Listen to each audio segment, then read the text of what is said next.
അഖിലേന്ത്യാ മഹിളാ association Rajakkad area സമ്മേളനം നടന്നു. പതാക ഉയർത്തലിനും പുഷ്പാർച്ചനയ്ക്കും ശേഷം KN തങ്കപ്പൻ സ്മാരക ഹാളിൽ ചേർന്ന സമ്മേളനം മഹിളാ അസോസിയേഷൻ സംസ്ഥാന പ്രസിഡന്റ് സൂസൻ കോടി ഉദ്ഘാടനം ചെയ്തു.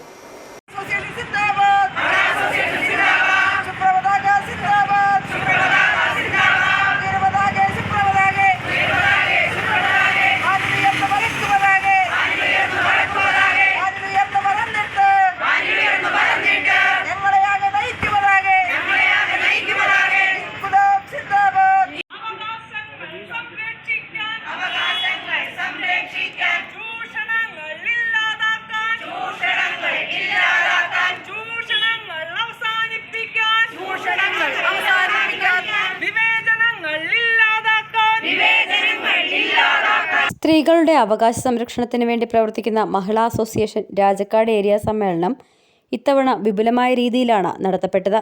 രാജക്കാട് ടൗണിൽ ഏരിയ പ്രസിഡന്റ് രമ്യ റനീഷ് പതാക ഉയർത്തി പുഷ്പാർച്ചന നടത്തി. തുടർന്ന് രാജക്കാട് KN തങ്കപ്പൻ സ്മാരക ഹാളിൽ ചേർന്ന ഏരിയ സമ്മേളനം സംസ്ഥാന പ്രസിഡന്റ് സൂസൻ ഉദ്ഘാടനം ചെയ്തു. സമ്മേളനം കാലയളവ് എന്ന് പറയുന്നത് 2 തെരഞ്ഞെടുപ്പുകളുടെ വേദിയായി കേരളമാണ്. തദ്ദേശഭരണ സ്ഥാപന തെരഞ്ഞെടുപ്പ് കഴിഞ്ഞാൽ 2-3 മാസം കഴിയുമ്പോൾ അസംബ്ലി തെരഞ്ഞെടുപ്പിലേക്ക് നമ്മുടെ പ്രവർത്തനത്തെ എത്തിക്കേണ്ടതുണ്ട്. അതുകൊണ്ട് സാധാരണ നിലയിൽ നമ്മൾ സമ്മേളനം നടത്തുന്നത് പോലെ വിപുലമായ പരിപാടികളിലൂടെ വലിയ പ്രചാരകരെ സംഘടിപ്പിച്ചുകൊണ്ടൊന്നും നമ്മൾ സമ്മേളനം നടത്തുന്നില്ല. ബിസിനസ് സമ്മേളനമായിട്ട് നടത്താൻ തീരുമാനിച്ചിരിക്കുക.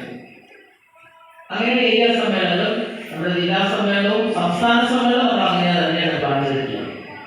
സമ്മേളനത്തിൽ രമ്യ റനീഷ് അധ്യക്ഷത വഹിച്ചു.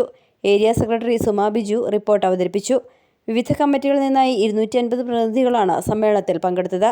സംസ്ഥാന vice president Shailaja Surendran, CPIM Rajakkad area secretary Suma Surendran, MN Harikuttan, Suma Biju, Ushakumari Mohankumar, Subhashini Soman എന്നിവർ സംസാരിച്ചു. തുടർന്ന് president Rajamma Radhakrishnan, vice president Indira Vishwambharan, Manimekhala, secretary Suma Biju, joint secretary Sumangala Vijayan, Deepa Prakash, treasurer Ramya Ranish ഉൾപ്പെടെ 32 അംഗ ഏരിയ കമ്മിറ്റി തെരഞ്ഞെടുത്തു. City vision, Rajakkad.